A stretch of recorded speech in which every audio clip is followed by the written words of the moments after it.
Selamat pagi Bapak dosen, selamat pagi teman-teman. Perkenalkan, nama saya Rivalus Agung.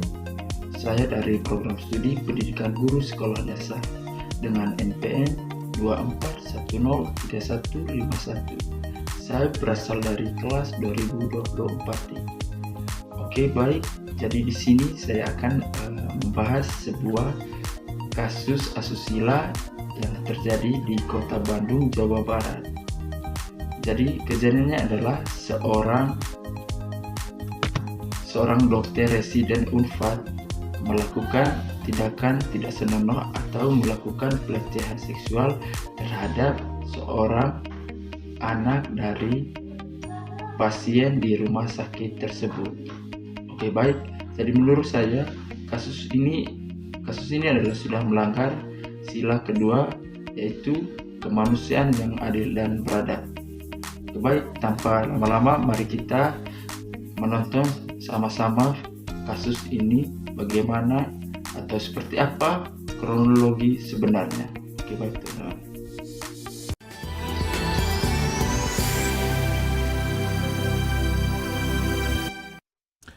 Ya, terima kasih masih bersama kami di iNews Today. Pemirsa, seorang calon dokter spesialis anestesi melakukan tindak kekerasan seksual kepada anak pasien yang sedang dirawat di Rumah Sakit Hasan Sadikin, Bandung. Ya, pelaku membujuk korban untuk pengambilan darah di lantai 7 rumah sakit. Namun alih-alih mengambil darah, pelaku malah menyuntikkan cairan bius dan melakukan kekerasan seksual pada korban.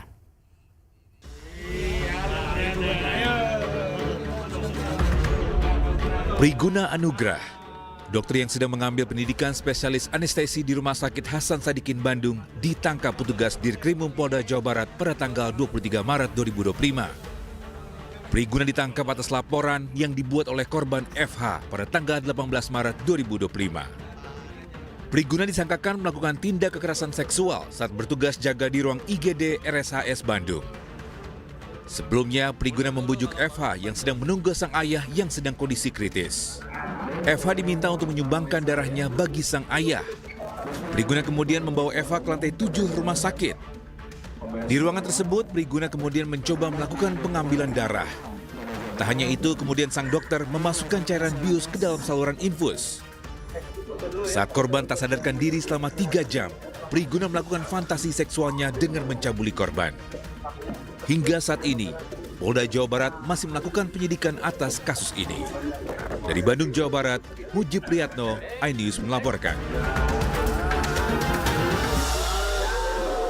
Pemirsa, polisi telah menangkap pelaku pemerkosaan terhadap keluarga pasien di Rumah Sakit Hasan Sadikin, Bandung. Dan berikut pernyataan Kabid Humas Polda Jawa Barat, Kombes Pol Hendra Rohmawan dalam wawancara bersama iNews. Bersangkutan ini menggunakan modus yang hanya bisa diketahui oleh dia sendiri maupun si korban, karena waktunya itu adalah pukul 01.00 WIB, di satu hari. Kemudian yang bersangkutan juga di samping tidak begitu SOP oleh pendampingan perawat, yang bersangkutan juga secara halus itu membujuk agar si korban ini hanya sendiri, tetapi tidak didampingi oleh adiknya lagi yang ada di situ maupun orang tuanya yang jadi pasien pada saat itu. Nah, 2 modus operandi ini itu yang dilakukan bentuk pelanggaran SOP. Kemudian yang ketiga, yang bersangkutan ini memasukkan unsur-unsur kimia pengobatan yang bisa mengakibatkan si korban ini terbius dan pingsan, sehingga dengan leluasa yang bersangkutan melakukan aksinya, sehingga ketika tersadar si korban ini, dia melihat jam itu ternyata dari jam 1 sampai jam 04 hari, dan yang bersangkutan merasakan ada suatu keanehan yang terjadi pada dirinya, yaitu merasakan perih di bagian itu ketika saat terkena air. Ada diskusi ini yang bersangkutan dengan orang tuanya, dan akhirnya mereka bertekad untuk melaporkan ini untuk diperiksa dulu oleh perawat yang ada di rumah sakit. Jadi akhirnya tidak lanjut dari keluarga korban, dan keluarga korban saat ini yang direspon oleh kepolisian sehingga dilaporkan pada tanggal 18 Maret. Dan kita respon cepat, pada tanggal 20 Maret kita sudah tetapkan sebagai tersangka, dan tentu saja itu sebelumnya sudah melakukan penyelidikan dan respon positif dari kami di Reskrimum untuk melakukan proses pelindungan anak. Ya, sementara itu Universitas Padjadjaran telah melakukan pemutusan studi terhadap dokter PPDS anestesi yang terjerat kasus pemerkosaan. Ya, Unpad pastikan yang bersangkutan tak lagi tercatat sebagai mahasiswa dan tidak dapat berkegiatan di lingkungan kampus maupun rumah sakit. Ya, yang pertama tentu Unpad dalam hal ini tentu masa prihatin terhadap kasus ini, dan secara umum Unpad tidak akan mentolerir segala macam bentuk pelanggaran hukum dan pelanggaran norma yang ada di Universitas Padjadjaran. Kita lembaga pendidikan tentu kita tidak akan sama sekali memberikan ruang bagi terjadinya pelanggaran-pelanggaran berkait dengan apa yang dilakukan oleh mahasiswa, baik di tempat kerja, di tempat praktek, maupun di lingkungan Unpad secara umum. Sehingga kebijakan ke depan yang pertama tentu kami akan segera melakukan tindak lanjut dalam bentuk pemutusan studi bagi yang bersangkutan, karena yang bersangkutan sudah terindikasi dan terbukti walaupun belum dinyatakan oleh pengadilan sudah melakukan tindak pidana. Sehingga kami akan segera mengeluarkan, dan ada aturan internal di Unpad yang menyatakan bahwa setiap mahasiswa, dosen maupun karyawan yang melakukan tindakan pidana akan kami berikan sanksi sesuai dengan peraturan yang berlaku. Pemirsa, seorang guru besar Fakultas Farmasi Universitas Gadjah Mada Yogyakarta diduga terlibat kekerasan seksual kepada belasan mahasiswi. Ya, modusnya dengan mengajak korban melakukan bimbingan tugas akhir di rumah sang dosen.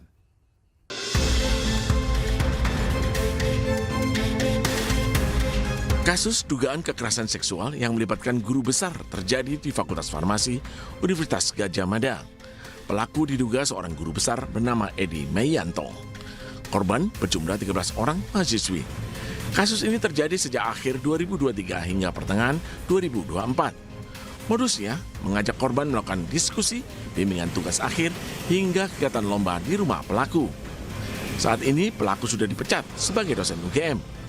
Pelaku juga tengah dalam proses pemecatan sebagai ASN dan guru besar. Tahun 2024, kemudian sampai rekomendasi keluar itu di akhir 2024, keputusan dari Ibu Rektor itu keluar Januari 2025. Dan pada hari yang sama kita sudah mengajukan kepada kementerian.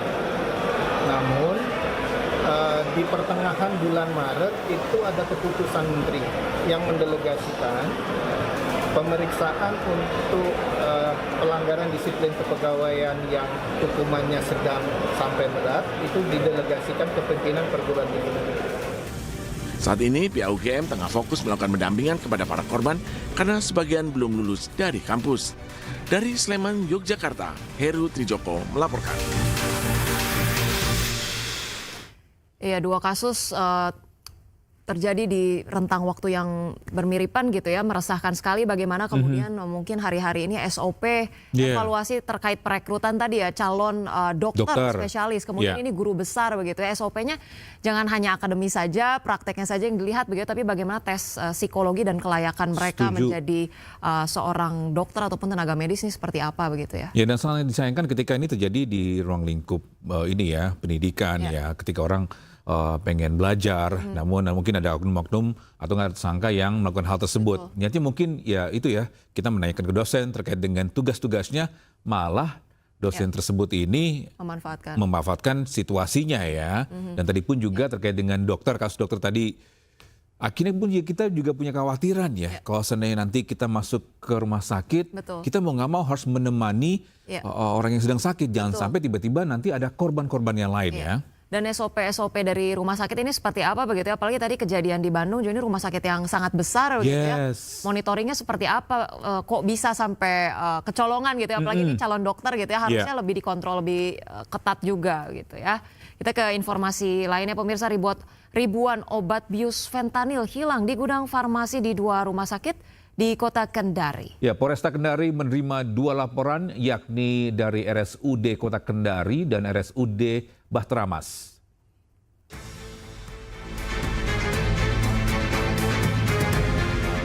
Ribuan ampul obat bius fentanyl dilaporkan hilang dari RSUD Bahtera Mas dan RSUD Kota Kendari. Obat bius kategori narkotika itu raib di gudang farmasi. Obat yang hilang di RSUD Bahtera Mas sebanyak 2.100 ampul, sedangkan di RSUD Kota Kendari sebanyak 440 ampul. Hilangnya obat saat rumah sakit tidak beroperasi penuh karena libur Lebaran. Polresta Kendari telah melakukan olah tempat kejadian perkara, memeriksa saksi-saksi, serta mengamankan dan menganalisa rekaman CCTV dari lokasi kejadian. Berdasarkan olah TKP, modus pelaku melakukan pencurian dengan mencongkel jendela gudang farmasi di 2 rumah sakit tersebut.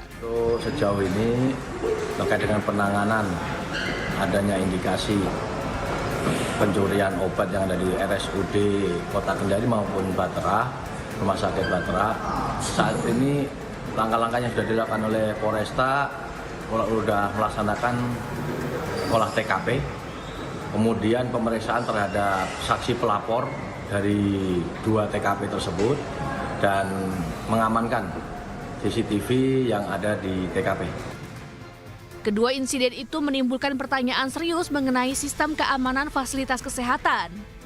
Hilangnya ribuan ampul obat bius fentanyl dinilai sangat membahayakan, mengingat fentanyl memiliki efek dan resiko tinggi jika disalahgunakan. Dari Kendari, Mutarudin, iNews melaporkan. Baik, kasus ini menurut saya kasus asusila yang dilakukan oleh dokter residen atau PPDS Universitas Padjadjaran bisa dikatakan sudah melanggar beberapa sila dalam Pancasila. Jadi menurut saya itu kasus ini juga sudah melanggar sila kedua, yaitu kemanusiaan yang adil dan beradab. Mengapa? Karena tindakan asusila merendahkan martabat dan hak asasi manusia korban. Hal ini jelas bertentangan ya dengan nilai-nilai kemanusiaan, keadilan, dan adab yang menjadi inti dari sila kedua. Terus yang kedua menurut saya itu sudah bertentangan dengan sila kelima, yaitu keadilan sosial bagi seluruh masyarakat Indonesia. Mengapa? Ya karena jika pelaku menggunakan kekuasaan atau posisi senioritasnya untuk melakukan pelecehan atau pemaksaan, maka ini bentuk ketidakadilan. Korban tidak diperlakukan setara dan haknya dirampas secara tidak adil. Dan bisa juga dikaitkan dengan sila pertama, yaitu ketuhanan yang Maha Esa. Bila dikaitkan dengan nilai moral dan etika agama yang dijunjung tinggi oleh masyarakat Indonesia. Oke, baik, terkait kasus ini, FK Unpad sanksi keras kepada 10 pelaku bullying di PPDS Bedah Saraf Rumah Sakit Hasan Sadikin. Data kajian etik dan hukum perundungan oleh dosen atau konsulen kepada peserta didik Fakultas Kedokteran Universitas Padjadjaran atau Unpad mengungkap fakta baru. Hal ini bermula ketika seorang residen bedah saraf Unpad pada Juni 2024, Resin alias mengajukan pengunduran diri. Yang bersangkutan kemudian diminta keterangan oleh dekan dan muncul sejumlah pengakuan perundungan.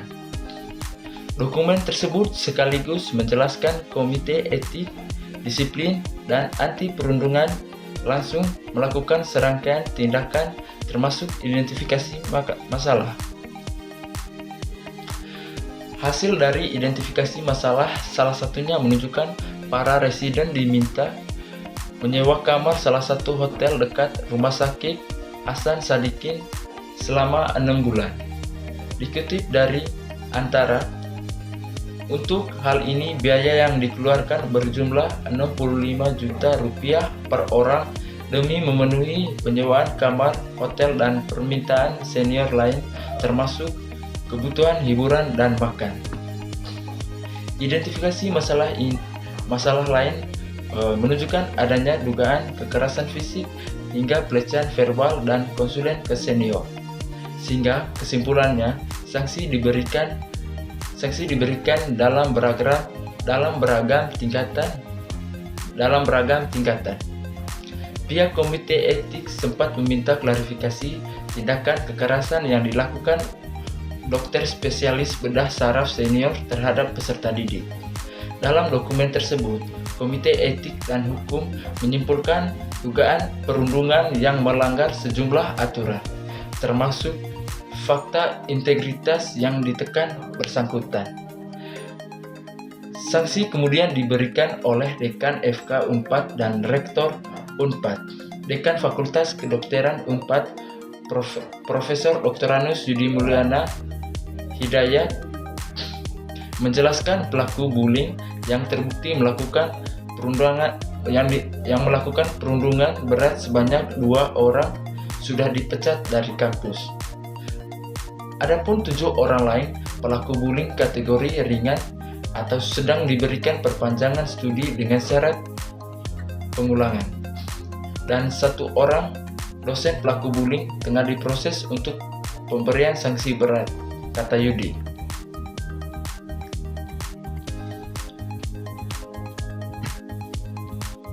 Adapun juga Unpad berikan sanksi berat pada dosen dan DO dokter residen terkait perundungan mahasiswa. Fakultas Kedokteran Universitas Padjadjaran atau Unpad baru-baru ini mengambil langkah tegas dengan menjatuhkan sanksi bagi seorang dokter senior yang terlibat dalam kasus perundungan terhadap mahasiswa junior di program pendidikan dokter spesialis atau PPDS, Bedah Syaraf. Kasus ini terjadi di Rumah Sakit Hasan Sadikin, Bandung, dan melibatkan beberapa mahasiswa residen yang berasal dari program yang sama. Rektor Unpad dalam keterangan resminya kepada Medcom ID pada tanggal 20 Agustus tahun 2024 mengonfirmasi bahwa kasus dimaksud sudah ditangani dan dijatuhkan sanksi. Sanksi tersebut diakui sebagai hukuman berat yang diterapkan kepada dosen serta dokter senior yang dilibatkan dalam perilaku tidak etis tersebut. Meski demikian, informasi lebih lanjut mengenai jumlah dan identitas spesifik dari para dokter residen yang terlibat belum dipublikasikan. Rektor juga menambahkan skorsing hingga drop out bagi mahasiswa residen menjadi keputusan yang diambil atas pelanggaran yang terjadi. Menegaskan bahwa institusi tidak akan menganggap remeh masalah ini. Kasus perundungan di lingkungan pendidikan kedokteran tidak hanya bisa merusak reputasi institusi, tapi juga dapat memberikan dampak negatif yang berkepanjangan bagi perkembangan profesionalisme mahasiswa. Melihat latar belakang perundungan ini, Rina selaku perwakilan Fakultas Kedokteran Unpad menegaskan bahwa pendalaman kasus akan dilakukan oleh dekan FK Unpad secara khusus. Hal ini menunjukkan keseriusan Unpad dalam menangani isu-isu yang berkaitan dengan etika dan perilaku di dalam dunia kesehatan. Pengaruh senioritas dalam pendidikan kedokteran. Perundungan ini juga mencerminkan masalah yang lebih besar dalam dunia pendidikan kedokteran, yakni penyalahgunaan senioritas. Kementerian Koordinator Bidang Penggunaan Manusia dan Kebudayaan atau Kemenko PMK menyoroti fenomena ini sebagai masalah yang berpotensi merugikan mahasiswa junior. Menurut PLT Deputi Bidang Koordinasi Peningkatan Kualitas Pendidikan dan Moderasi Beragama Kemenko PMK Warsito, senioritas seringkali disalahartikan dan dimanfaatkan untuk mengintimidasi atau melakukan ospek terhadap mahasiswa baru. Mau tidak mau, terkadang dengan senioritas di bawah pendidikan profesi, jelas pernyataan di kantor Kemenko PMK Jakarta Pusat pada 19 Agustus tahun 2004 juga menekankan Universitas Padjadjaran atau UNPAD mengambil tindakan tegas dengan menjatuhkan sanksi berat kepada seorang dosen pengajar yang terlibat dalam tindakan perundungan atau bullying. Terhadap residen di program pendidikan dokter spesialis atau PPDS bedah syaraf di Rumah Sakit Hasan Sadikin,